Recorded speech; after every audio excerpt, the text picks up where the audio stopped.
Bore da. I don't know about you, but one of my greatest fears as a Christian, especially as a Christian church leader and minister, is that I become yesterday's man, or that I continue to minister when in reality I way past my sell-by date. And yes, I know some of you are thinking this morning as you're listening to me, Morgans, you've passed that years ago. But in all seriousness, I don't want to become, as a Christian minister, yesterday's man. It was R.T. Kendall who described yesterday's men and women as, and I quote him, a person who ceases to be relevant. He or she may continue to minister and say things, but such a person has somehow lost it. They are out of touch. He says they are saying the same old things that they uttered for years gone by, when it probably had some impact, if not power. But it has ceased to carry weight today. Such a person, he says, often struggles to prove him or herself, trying to show their relevance. But the power has gone. In a word, such a person is a has-been, although they are still around. And so the challenging question for me as I seek to minister today is this: how can I save myself from becoming yesterday's man? How can you save yourself from becoming a yesterday's man or woman? Can I suggest three things how we can save ourselves becoming such a person? First of all, be open to what the Holy Spirit is doing in the church today. To quote Kendall again, do not assume you are open to the Holy Spirit today just because you may have been yesterday. You see, I can so easily become yesterday's man by thinking that if I stick to what worked yesterday, then it's bound to work today. It's a fact of church history that the Holy Spirit has been moving in different ways, in different cultures, and in different generations.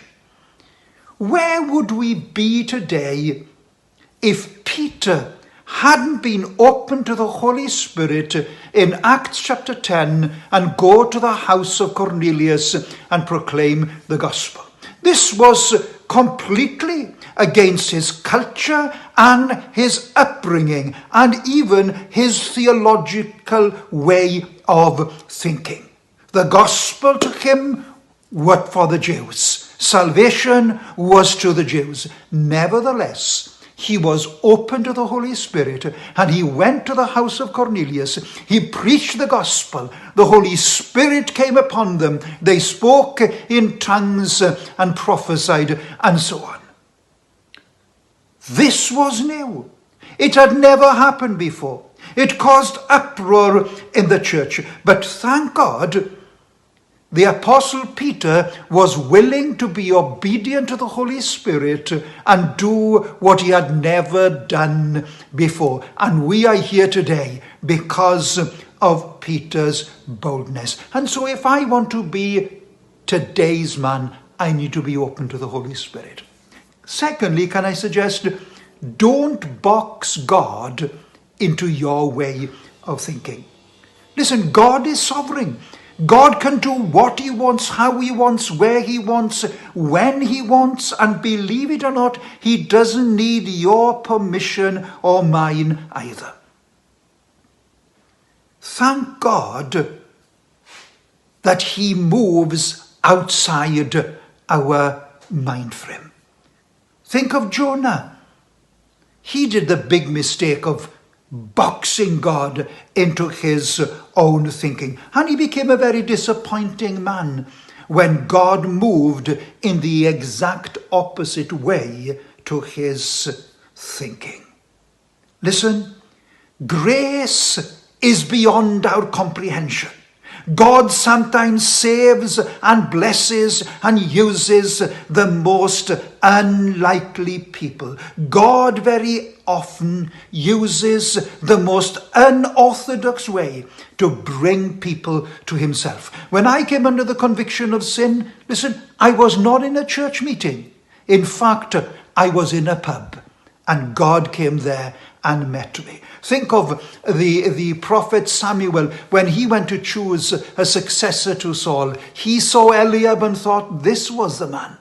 But God thought otherwise. And thank God that Samuel in the end was willing to think outside the box, and he anointed David as king. And then the third thing, try to understand the culture that you are called to minister to.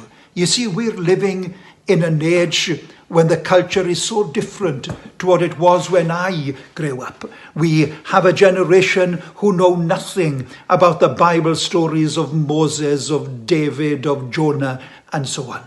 And so we need to start sharing the gospel with them where they are at, and then seek to bring them to where we are.